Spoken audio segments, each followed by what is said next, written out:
เปิดคลิปอยู่จุดนี้กันเนาะสบายดี YouTube เด้อเดี๋ยวเขาจะพาไปวันนี้ตั้งแคมป์ชิวๆเนาะอ่างน้ำมังจะงามทำได้จะเกิดอย่างขึ้นแน่ไปเบิ่งกันเลยดีกว่าตอนนี้ก็ปี2024เนาะประเทศลาวมีเซเว่นเรียบร้อย2024แวะซื้อเครื่องนิดนึงเนาะอยู่หน้าเซเว่นแล้วไปกันต่อเลยก่อนเนาะตอนนี้ก็มาฮอตแล้วเนาะหน้าจุดตัดขึ้นอ่างน้ำมัง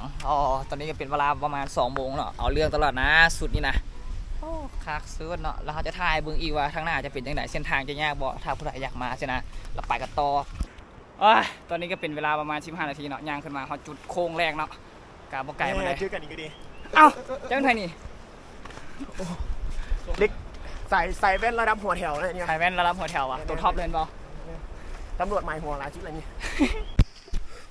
จากจุดนั้นเมื่อกี้มาหาจุดนี้เนาะมาเลยจากจุดนั้นมาหาจุดนี้เนาะถือว่าไก่เติบแต่กระคักนี่เนาะบรรยากาศธรรมชาติงามสุดขายขวดนี่ไปแล้วไปกันต่อเนาะป้ามาเจอตัวโหเนาะเสือระวางทางป้าคนคักเสือระวางทางคักไว้คักโอ้ยงามคู่3 คนเลยลง YouTube เลยตัวนี้นะเสือระวางทางถ้าผู้ใดอยากซื้อลองไปสั่งบุงเนาะแต่ว่าน่าจะเบิดละคิดไม่ตัวโชคดีไอ้สายเขาจะได้ไม่รอบหน้าจะได้ไม่เบี้ยเลยเดือน6ได้เดือนไหนมันเชื่อคนดังโอ้สบายดีไอ้ลูกจะได้มาเนี่ยฮะเจอเก็บโคมแล้วไปกลับเลยไปตัวมาพร้อมกับไอ้จริงติแมนไปต่อยเนาะไอ้จริงลุงเหรอตอนนี้เขากลับมาฮอตจุดพักน้อยๆเนาะหลังจากที่เจอกับตัวไอ้มาเนาะไปกันต่อเลยก็เนาะเมื่อยเติมเนาะยังประมาณจะ20 นาทีเนาะเสียงตัดไม้ตุ๊แตนตอนนี้ก็ผ่านไปประมาณ1 ชั่วโมงเนาะก็เมื่อยสุดไปเลยเว้ยทางขึ้นยังอีกโคตรไก่เนาะแล้วไปกันต่อเนาะมาฮอตขวดที่2เนาะขวดที่2นี่น่าจะประมาณอีก50 นาทีก็น่าจะฮอตอ่างน้ำมันแล้วเนาะทุกคนจะให้เบิ่งบรรยากาศเด้อใครกันเนาะ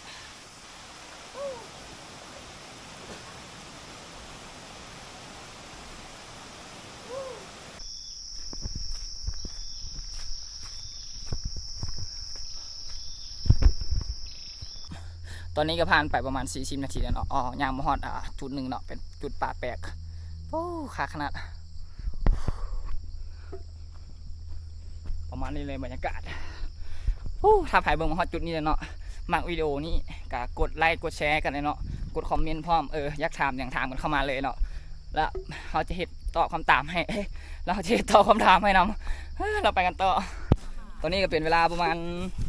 เป็นเวลาตอนนี้ก็ผ่านไปประมาณ3-4 ชั่วโมงเนาะค่อยมาฮอตจุดหมายแล้วเขาเสื้อมาส่งแล้วเจ้าว่าสั่งเสื้อน่ะ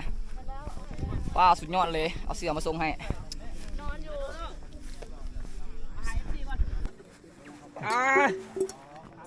เสื้อมาส่งให้ไอติกมานี่ส่งถึงเต้นเลยส่งถึงเต้นเลยเนาะเสื้อระวางทางครับวะขักสุดเนาะบอขาย190,000ตัวละ190,000เหลือแต่เบอร์ M กับเบอร์ S เดี๋ยวนี้นะก็ได้จุดหมายเนาะจุดหมายค่อยก็น่าจะต้นไม้ต้นเล็กแล้วก็ต้นไม้ตัวนี้เนาะมันเป๋น่าจะประมาณน่าจะได้อยู่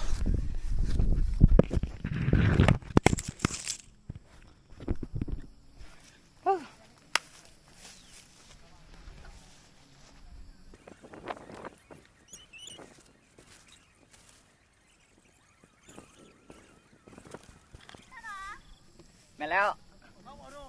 คักอยู่ป้าสุดยอดเลย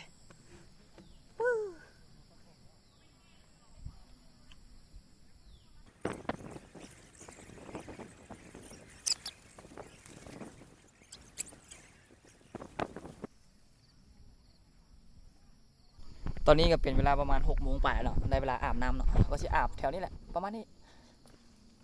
โคตรคักเลยบรรยากาศคักหลายงามหลาย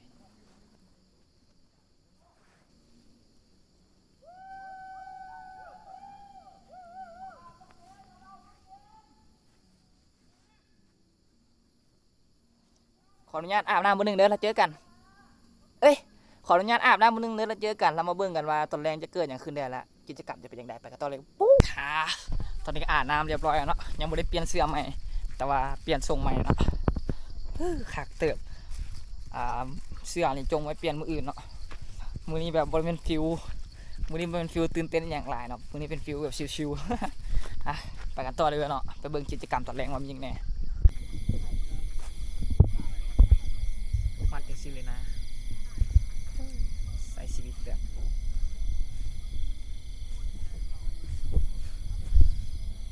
โคตรสู่ชีวิตเลย เอาซีนไปเด้อไปแซ่กันลงต้มเนาะ กันนะ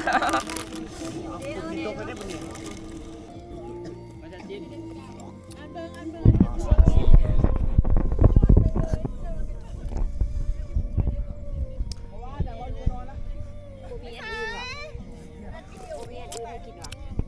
มีแต่มีอยู่เว้ยมีอยู่มีมัน คนละฟักเลย ฮะบ่ มาเส้นเกาหลีมาใส่รสยำสีเขียวฟิวแบบนั้นเลยว่าโคตรคลางเนาะ สีเขียวแซ่บ เอามึงไม่เข้าตาแซ่บโมเทส เรื่องปั่นมาเลย ซื้อรถพี่กินได้บ่ โซ่ไหม แล้วแต่ขอให้น้องกินบ้าง โซ่เตโม เป็นญาติโลนะ เสือเตโม ไอ้ยิงไฟใต้ด้วย เปิดแล้วมีแต่บวง สุบอ่ะ อ๋อนางงามนางงาม นางงาม นางงามสิ่งแวดล้อมเนาะอยู่กับธรรมชาติไอ้มองใส่เอาคนนั้นนึกออกไหม บรรยากาศงามไหลตื่นมาเช้าอีกมื้อหนึ่งเนาะบรรยากาศคักหลายงามสุดเขานอนเมื่อคืนนี้นอนเปเนาะคักขนาดบรรยากาศเอาเป็นว่าขอไปล้างหน้าล้างตาแล้วก็ขอปิดคลิปประมาณนี้ดีกว่าเนาะผู้ใดมาคลิปแบบนี้ก็กดไลค์กดแชร์นะแล้วเจอกันวิดีโอต่อไปเจอกันระหว่างทางทุกวันเรียกคนปุ๊บ